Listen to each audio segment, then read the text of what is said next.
ठीक है, देखो तो मेरा फिगर आ रहा है, शकल आ रहा है, शकल। आज हम पढ़ने वाले क्या है, डायरेक्शन। ठीक है,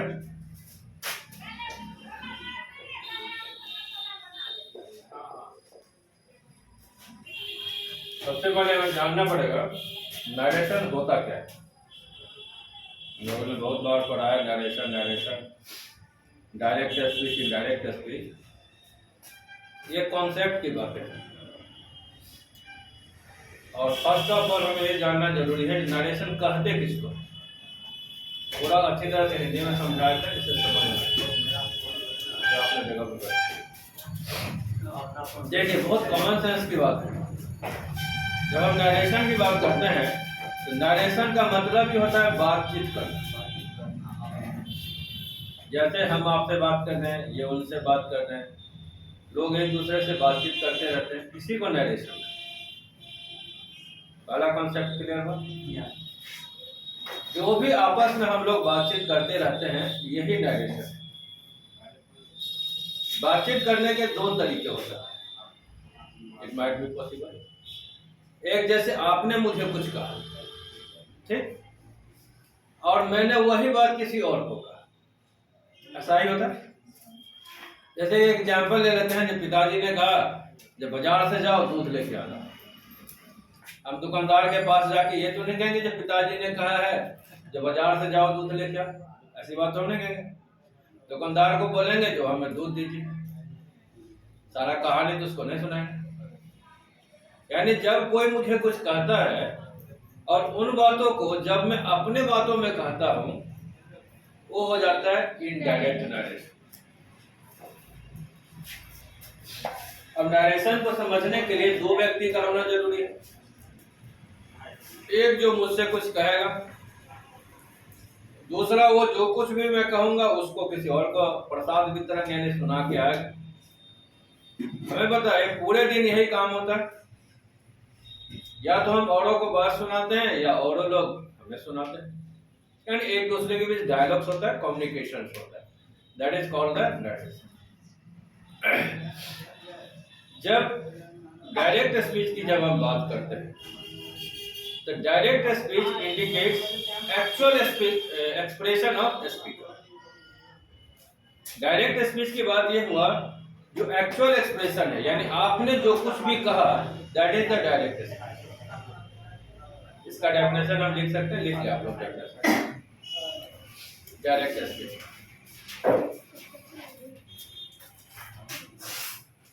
पहले लिखे नरेशन का, नरेशन देखिए NARRATION, नरेशन लिखे डैश लिखे।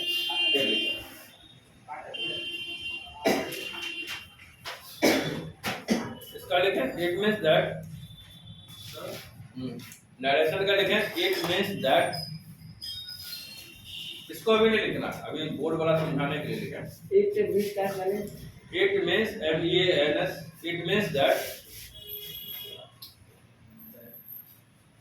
Talk to each other, talk to each other, एक दूसरे से बातचीत करना, talk to each other, each other, EACH each other, OTH, talk to each other. ठीक है, अगला line, narration has two part, narration has two part.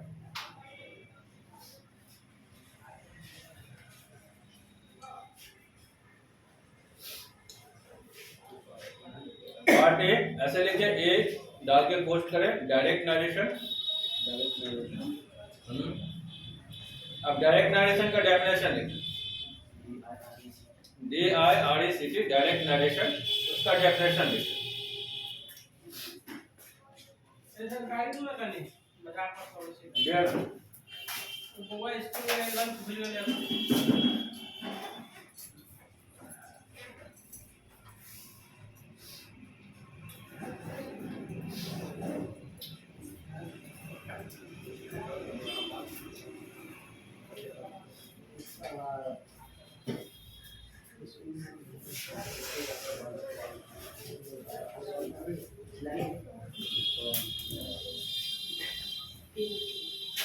Direct narration इसमें लिखा its actual expression its actual ACTUAL actual expression EXPRESSION its actual expressions EXPRESSION its actual expressions of speaker का मतलब होता है कहने वाला its actual expression of speaker ठीक है। तो पहला पार्ट क्या हुआ डायरेक्ट स्पीच यानी डायरेक्ट नरेशन पार्ट बी लिखे इनडायरेक्ट नरेशन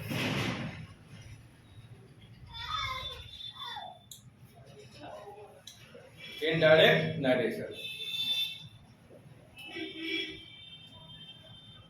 लिखे it's reported expression of a speaker its reported expression of a speaker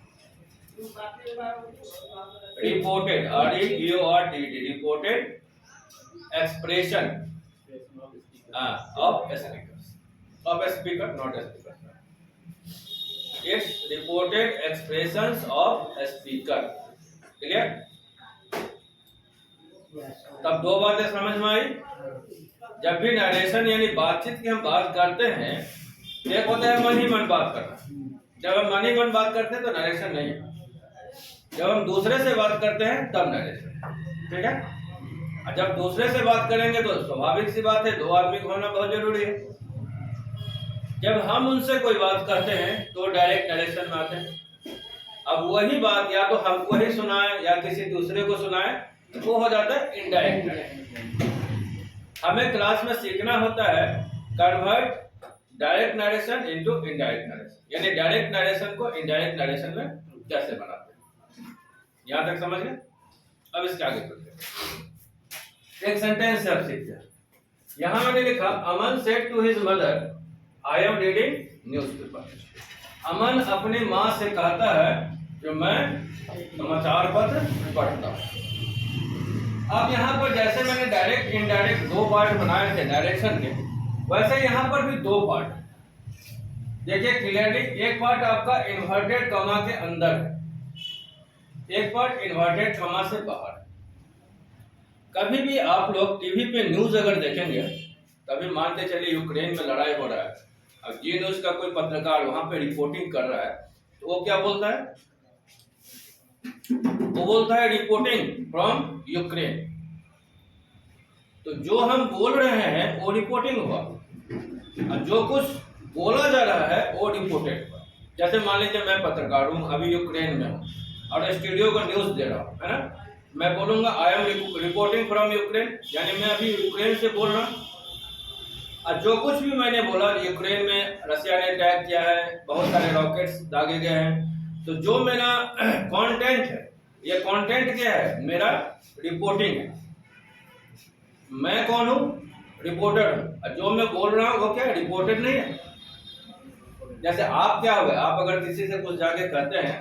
तो आप क्या हो रिपोर्टिंग पर्सन है ना जैसे आपको आज्ञा दिया गया जाओ पूरे मोहल्ला में आज मेरे घर इनविटेशन है यानी शादी ब्याह है सबको न्योता दे के आओ तो आप जो कहने के लिए गए तो आप क्या हुए रिपोर्टिंग पर्सन नहीं हुए आपने जो कहा तो आज इनके यहाँ शादी है आप सबको खाने पे आना है तो ये क्या हुआ आपका स्पीच नहीं हुआ कोटेशन आपने उनको रिपोर्ट किया कि नहीं तो इसके दो पार्ट होते हैं एक रिपोर्टिंग पार्ट होता है एक रिपोर्टेड पार्ट होता है जब रिपोर्टिंग पार्ट की बात करते हैं तो मैं जो कह रहा हूँ ठीक है और रिपोर्टेड पार्ट हुआ जो मेरा स्पीच है जो कुछ भी मैंने कहा देखिए यहाँ पे ये रिपोर्टिंग पार्ट हुआ कि नहीं अमन अपने माँ से कह रहा है कौन अमन कह रहा है जी अमन जो कुछ भी काम कर रहा है ये इसका रिपोर्टेड है नहीं हुआ अमन क्या बोल रहा है जब मैं समाचार पत्र पढ़ रहा हूँ ये रिपोर्टेड हुआ इसके दो पार्ट होते हैं एक पार्ट होता है रिपोर्टिंग के सेंस में एक पार्ट होता है रिपोर्टेड के सेंस क्लियर ये जो वर्ब है सेड इसको कहते हैं रिपोर्टिंग वर्ब ठीक, तो इसको लिख लेते हैं रिपोर्टिंग वर्ब।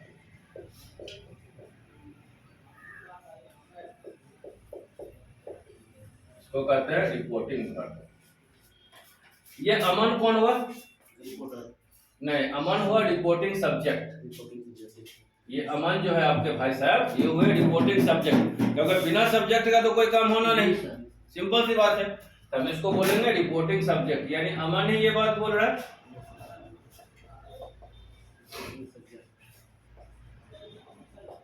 अब ये वाला जो इन्वर्टेड कॉमा वाला भाग है आपका, ये हुआ रिपोर्टेड स्पीच, यानी जो कुछ भी उसने रिपोर्ट किया। ये इन्वर्टेड कॉमा वाला जो पार्ट है आपका, ये हो जाएगा रिपोर्टेड स्पीच।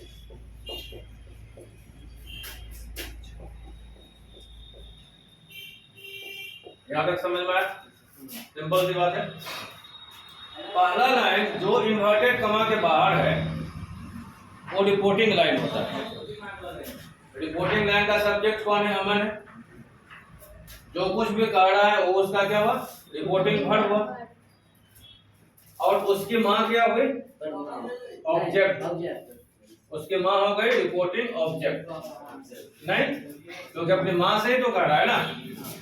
तो पहला लाइन में हमने सीखा reporting subject, reporting verb, reporting object, ठीक है। दूसरा लाइन आपका टोटल का टोटल हो जाता है रिपोर्टेड स्पीच। समझ गए? दो तरह की लाइनों का आप खुद पे सोचो ना। जब मैं किसी को कहूंगा तो रिपोर्टर पर्सन मैं हूं ना यार। तो जब मैं रिपोर्टर पर्सन हूं तो रिपोर्टिंग कौन कर रहा है? मैं ही तो कर रहा हूं। जो कुछ भी मेरे द्वारा कहा जा रहा है वही तो रिपोर्टेड हुआ ना, वही तो आपका कोटेशन हुआ, स्टेटमेंट हुआ। तो जो कोटेशन और स्टेटमेंट वाला पार्ट है वो होता है इन्वर्टेड कॉमा के अंदर, है ना। अब मैं होता हूँ इन्वर्टेड कॉमा के बाहर। सिंपल सी बात है। तो आप यहाँ तक लिख लें, पहले इसको लिखें, इस तरह से लिखें। ये आपको रिपोर्टिंग सब्जेक्ट, रिपोर्टिंग वर्ब और रिपोर्टिंग ऑब्जेक्ट, इसको लिखें।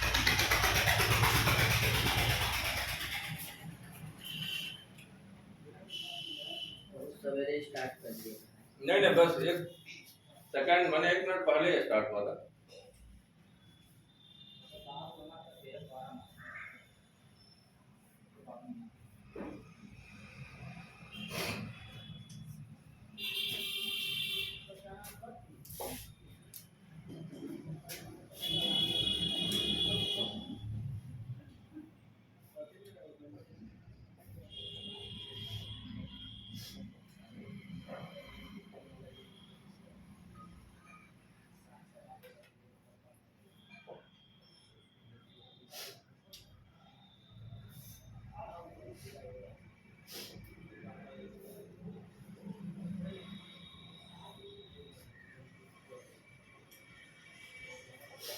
इसको लिखे रिपोर्टिंग सब्जेक्ट, इसको लिखे रिपोर्टिंग वर्ब और इसको लिखे रिपोर्टिंग ऑब्जेक्ट। और ये पूरा का पूरा पार्ट होगा रिपोर्टेड स्पीच।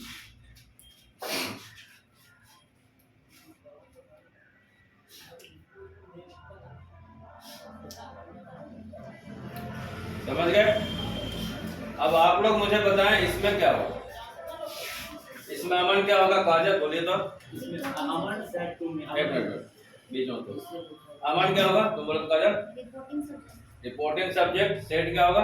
Reporting verb. और मी क्या होगा? ऑब्जेक्ट। ऑब्जेक्ट। और ये इन्वर्टेड कॉमा के जो कुछ भी अंदर है ये हो जाएंगे रिपोर्टेड स्पीच। तुम बोलो तो जी चंदा, ये क्या? अमन क्या? Reporting subject. और सेट क्या है? Reporting verb. और मी ऑब्जेक्ट। और ये वाला पार्ट रिपोर्टेड स्पीच। आप बताइए तो रोहित, इस चीज को सीखो, यही मेन फोकस है। ये क्या अमन? Reporting subject. और सेट क्या है? Reporting verb.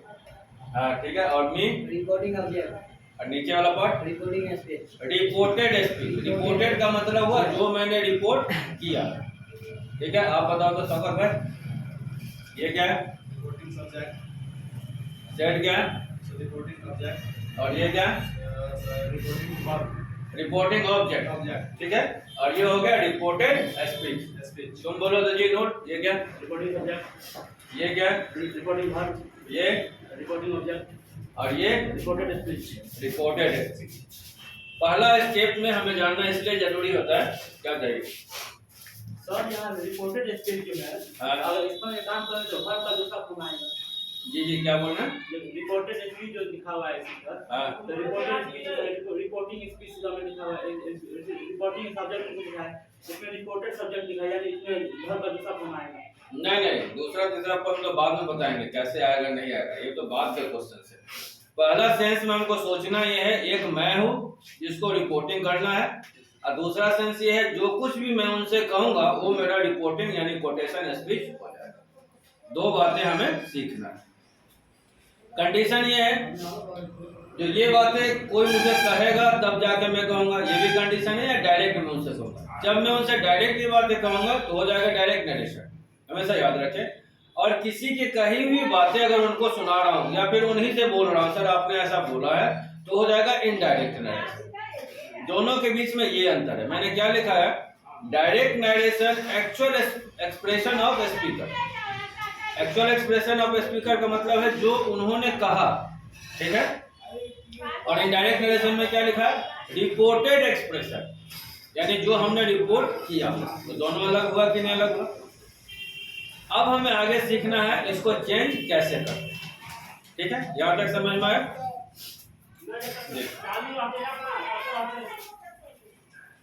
सबसे पहले इसमें चेंज किया जाता है प्रोनाउन का। तीन चीज चेंज होगा इसमें, ठीक है। तो बोर्ड छोटा हो गया, चलो यहाँ पे मैं लिखता हूँ। तीन चीज चेंज होता है, प्रोनाउन चेंज होगा, टेंस चेंज होगा और टाइम चेंज होता है, ठीक है। तो प्रोनाउन जब चेंज होगा तो प्रोनाउन किसको कहते हैं भाई? पहले हमको ये समझाएं, प्रोनाउन किसको कहते हैं? जी जी, जो नाउन के नहीं गलत, आप बताओ कौन? नाउन के बदले प्रयोग। हाँ, pronoun is a word used instead of noun. मैंने ये पढ़ा क्लास में, यानी वह शब्द जो नाउन के बदले में उपयोग किया जाता है वो प्रोनाउन होता है। It means used instead of noun, यानी नाउन के बदले जिसको यूज करते हैं उसको प्रोनाउन कहते हैं। जैसे यहाँ पे अमन ने अपने बदले आय का यूज किया, अरे उधर बैठो यार, क्या ने अमन ने अपने बदले आय का यूज किया, फिर या अमन ने यहाँ पे अपने बदले आय का यूज किया। आय क्या हुआ? उसका प्रोनाउन हुआ, क्योंकि अमन के बदले इंस्टेड ऑफ द अमन आया। क्लियर? यहाँ देखिए ये दोनों प्रोनाउन ही है, आई और आई दोनों प्रोनाउन ही है। तो हमें मालूम होना चाहिए, we must to understand pronoun is the word instead, use of instead of noun, यानी नाउन के बदले जिसका उपयोग करते हैं वही प्रोनाउन। क्लियर? यहाँ हम किसके बदलने की बात कर रहे हैं? प्रोनाउन के बदलने की बात कर रहे हैं। जब हम प्रोनाउन को बदलने का प्रयास करेंगे तो एक फॉर्मूला याद कर लीजिए। इस फॉर्मूला का नाम है SOL, सर। ये बहुत पुराना है, हर जगह पढ़ा जाता है, मैं भी पढ़ता। इससे क्या होता है, जो आपका सब्जेक्ट फर्स्ट पर्सन में होगा, फर्स्ट पर्सन कौन कौन सा? आई और वी। आई वी क्या है? जो पढ़ाते हैं ना, पीछे घर पे जाके पढ़िए, समझ गए? आप लोग पढ़ते नहीं है, बस गए और जो है किताब को मैया के आगे रख दिए, मैया तू ही पढ़, तू ही जा, ऐसा नहीं। जो भी क्लास में पढ़ाते हैं all are important to you, and that you have to required to read and write it. आपको उसको पढ़ने की जरूरत है। जो कुछ भी क्लास में पढ़ाया जाता है उसको घर पे जाकर रिवीजन करें, नहीं तो जब हम स्टेप आउट आगे करके आगे बढ़ेंगे तो पीछे वाला भूल जाओगे और समझ में नहीं आएगा। ग्रामर में क्या जरूरत है? जो पार्ट्स ऑफ स्पीच से शुरू करता है, क्योंकि सबसे पहले बच्चों को पार्ट्स ऑफ स्पीच ही समझना चाहिए, इसके बाद ना अलग शुरू करता है। सीधा नरेशन से क्यों नहीं शुरू करता है? क्योंकि सबका एक चेन बना हुआ है, सर्कल बना हुआ है। उस सर्कल में कहीं भी एक भी चेन ब्रेक होगा तो आपका कॉन्सेप्ट ही टूट जाएगा। इसलिए जितना कुछ पढ़ाते हैं उसको घर पे रिवीजन करें। समझ में नहीं आता है, next asking a question in the next class में आकर फिर प्रश्न पूछे, फिर समझे, जिससे कॉन्सेप्ट आपका क्लियर हो जाए। समझ रहे मेरी बात? तो पहला होता है first person. First person is I and we. I और वी कभी भी यूज होगा तो अमन यानी सब्जेक्ट के हिसाब से होगा। सेकेंड पर्सन में दो होते हैं, एक अब पढ़ाया जाता है, एक इंग्लिश से डिलीट हो गया इन इंडिया। एक होता है यू एंड दाउ, अब हम लोग यू पढ़ते हैं, दाव को नहीं पढ़ते हैं, ठीक है, क्योंकि अब मॉडर्न इंग्लिश में दाव का काम खत्म कर दिया है। तो यू का यूज जो होता है हमेशा याद रखें, सिंगुलर और प्लूरल दोनों फॉर्म के लिए यू का यूज होता है। तो सेकंड पर्सन का एक ही ऑप्शन हमारे पास है, वो है यू। थर्ड पर्सन में हमारे पास ऑप्शन है ही सी इट, बीच में दो, फॉर द सिंगुलर।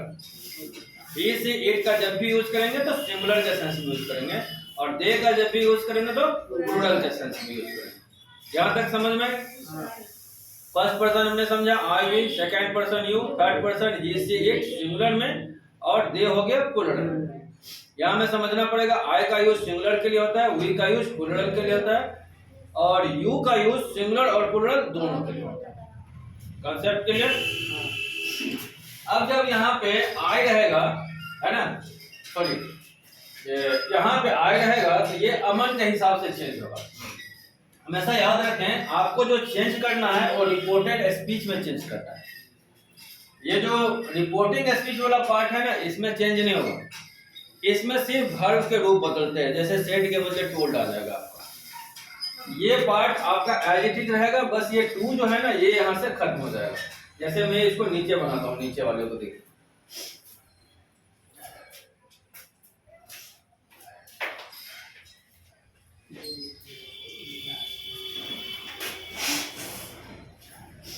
नीचे वाले में क्या है, अमन सेड टू मी, तो इसका बनेगा अमन टोल्ड मी,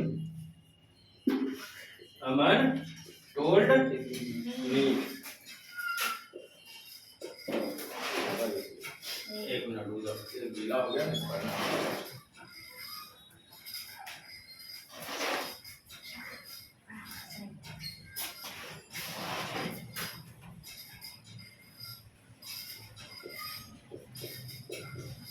अमन टोल्ड मी, ठीक है। सेंटेंस क्या असर्टिव है, असर्टिव के लिए दैट का यूज करते हैं, दैट। अब देखिए ये जो आई है ना आपका आई, ये किसमें आई क्या है, फर्स्ट पर्सन है ना यार। तो फर्स्ट पर्सन को आपको सब्जेक्ट यानी आई को आपको यूज करना है अमन के हिसाब से। अमन के लिए क्या यूज करेंगे, अमन के लिए ही यूज करेंगे क्योंकि वो सिंगुलर में है, तो दैट के बाद ही लिख लेते हैं। अब यहाँ देखिए टेंस क्या है, आई एम गोइंग, और ये क्या है पास्ट टेंस में, डेट आपका पास्ट टेंस में है ना। अगर ये पास्ट टेंस में है तो ये भी आपका पास्ट टेंस हो जाएगा, और तो यहाँ पे हो जाएगा he was going to Patna, he was going to Patna. जानते हैं ऐसा क्यों होता है, टेंस हम क्यों चेंज करते हैं?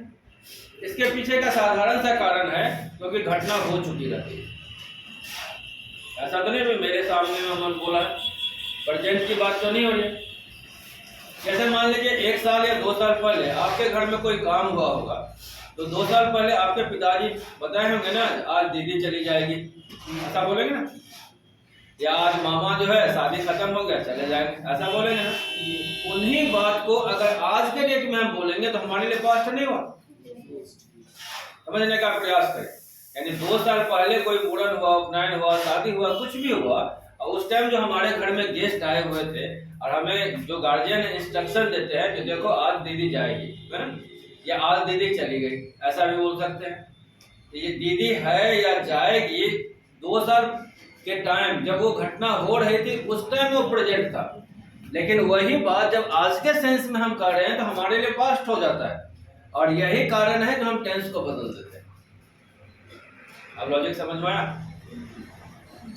हमेशा बुक में ये लिखा रहता है जो प्रेजेंट इंडेफिनिट को पास्ट इंडेफिनिट बनाओ, प्रेजेंट कंटीन्यूअस को पास्ट कंटीन्यूअस बनाओ, ये कभी नहीं लिखा होता है क्यों बनाओ। इसके पीछे कारण ये होता है, हम प्रेजेंट किसको मानते हैं, जो अभी मैं क्लास ले रहा हूं, that is the present tense, ये प्रेजेंट टेंस है।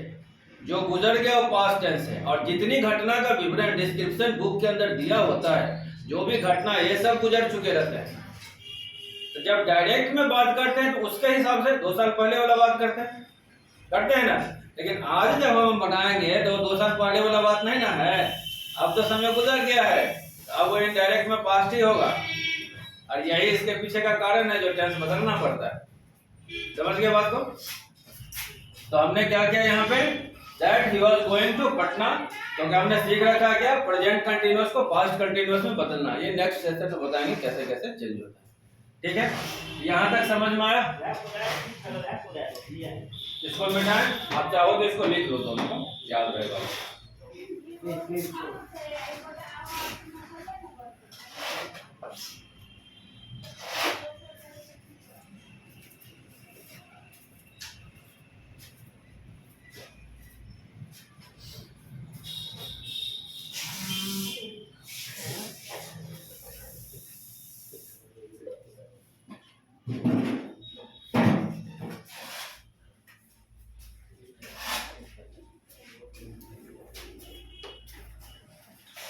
अब वीडियो का काम नहीं, वीडियो बंद करते हैं, अब टास्क देने का।